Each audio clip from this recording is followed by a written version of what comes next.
Welcome back to my dark corner of this sick world. Here's a sentence I never expected to hear a character say. Oh, VD, I love you. Okay. How are we going to catch it? This is The Uncanny, an anthology film starring Peter Cushing as a man terrified of cats.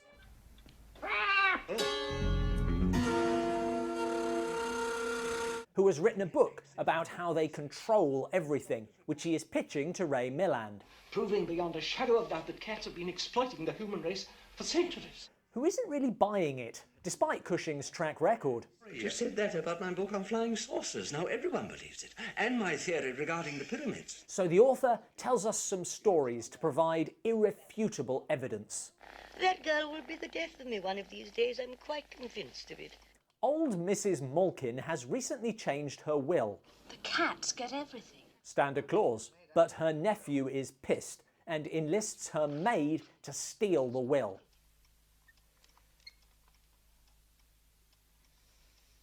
But things go bad.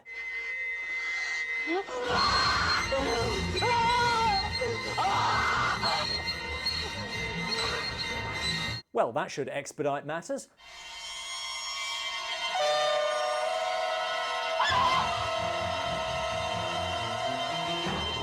Now you just have to destroy the will.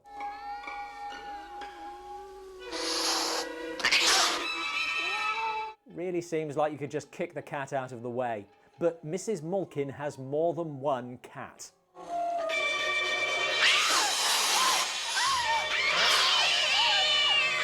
Trapped in the larder, the maid is forced to eat cat food to survive. And when she ventures out,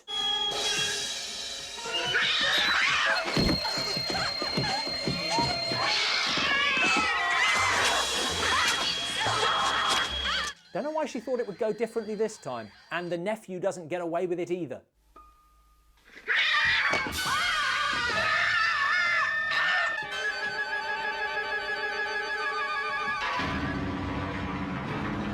He didn't put up much of a fight.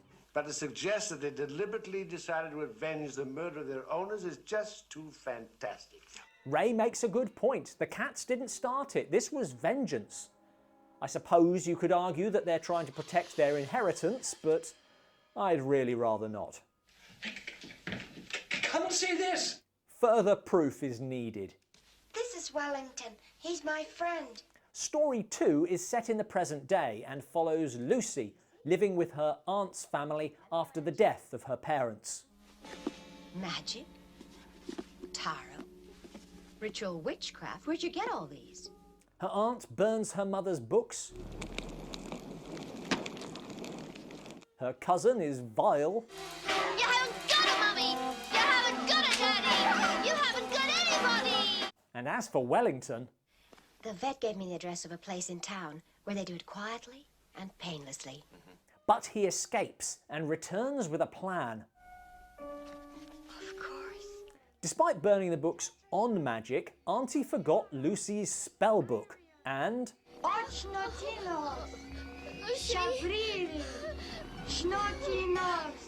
This is the best of the 3 segments. You're not such a big girl anymore, are you, Angela? But even more than last time, the cat is in the right, and it's not the cat that does for cousin Angela.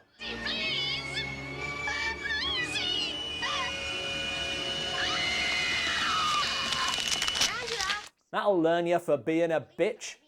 It was the cat that did it. It just wasn't. This was more of a warning against witchcraft than cats. You've got one more segment to convince me, and this one stars Donald Pleasence. Really, there weren't any other pictures of him. I will show you what terror means. This one is based in a low-budget horror studio and opens with a nasty accident while they're making the pit and the pendulum.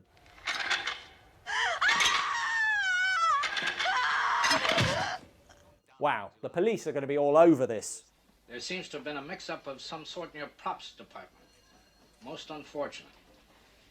But as far as we're concerned, you're free to go ahead as soon as you please. Accidents happen. No reason you wouldn't have a real blade lying around.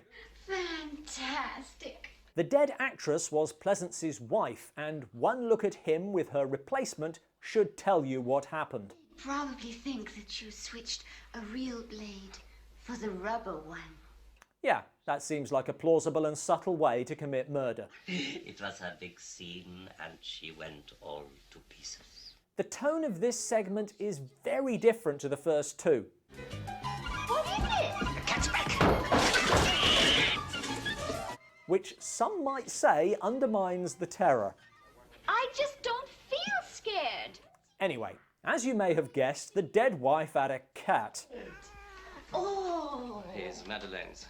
A vain, empty-headed creature like his mistress. And as the couple rehearse the Iron Maiden scene,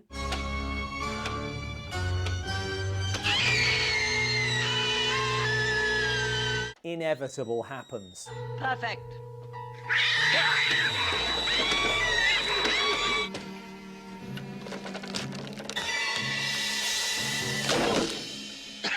Okay, however culpable you may think the cat is, it's certainly not as much to blame as Pleasence himself, the police, and the studio health and safety who rubber-stamped a real Iron Maiden. What, do you think I am an idiot? The comedy comes to a somewhat grisly end. The cat got your tongue?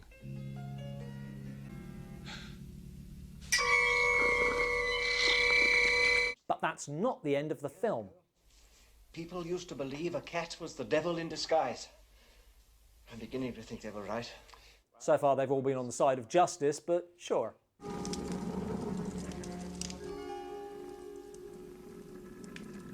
The cats hypnotise Milan, an ability they've notably lacked through the rest of the movie, to burn the manuscript.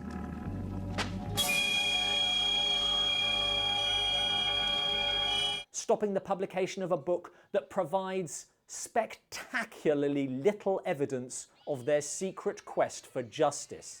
Then,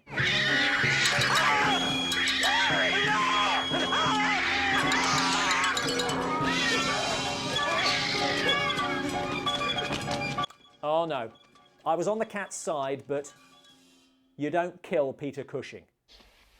Well, I'd better be getting back now. I don't like to be out after dark. Thanks for watching. For more Peter Cushing reviews, click here. Cats make great horror movie bad guys because they always seem to be up to no good. What other animals are clearly out to get us? Let us know in the comments below. It's very simple.